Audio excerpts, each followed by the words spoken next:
As an employee ഒരു സ്ഥാപനത്തിൽ work ചെയ്യുമ്പോൾ രണ്ടിലൊരു റോൾ ചെയ്യാൻ തയ്യാറാവണം. ഒന്നല്ലെങ്കിൽ ഉത്തരവാദിത്വം എടുത്ത് ആ സ്ഥാപനത്തിന്റെ വളർച്ചയ്ക്ക് സഹായിക്കുന്ന രീതിയിൽ ലീഡ് ചെയ്യാൻ തയ്യാറാവണം. അത് ഒരുപാട് പെയിൻഫുൾ ആണ്, ഒരുപാട് സാക്രിഫൈസ് ഉണ്ട്.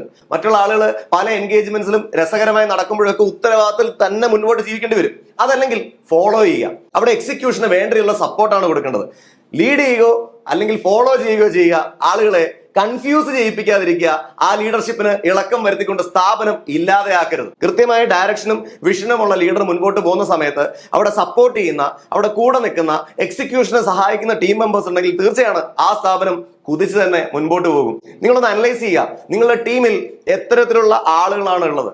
ഇത് ഒരു ബിസിനസ് സ്ഥാപനത്തിലായാലും ഒരു കുടുംബത്തിലാണെങ്കിലും ലീഡർ എന്ന് പറയുന്ന ആൾ എടുക്കുന്ന പെയിനും എഫേർട്ടും വളരെ വലുതാണ്. അതിനെ ഡിസ്റെസ്പെക്ട് ചെയ്യുന്ന, അതിനെ മനസ്സിലാക്കാത്ത, ആരെയും ചിന്തിക്കാൻ കഴിവില്ലാത്ത ആളുകൾ നിങ്ങളുടെ ആ ഒരു താളം തെറ്റിച്ചു കഴിഞ്ഞാൽ ആ സ്ഥാപനത്തിന് അപകടകരമാണ്.